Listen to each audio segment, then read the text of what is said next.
I took this apart and put it back together about 4 times, trying to get all these teeny tiny little pieces inside of this motor put back together so that it would run. A couple of times it just locked right up on me.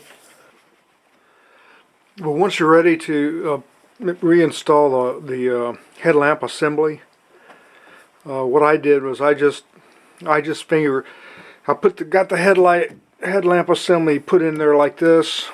Of course the hood's up, but I just tightened up all the nuts and bolts finger tight. I didn't crank down on them too much. Then I got this headlight.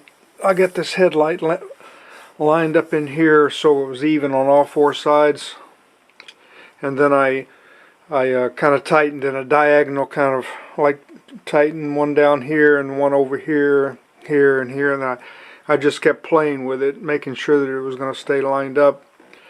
It's kind of tricky getting it to go back in, but you just got to play with it and take your time, be patient.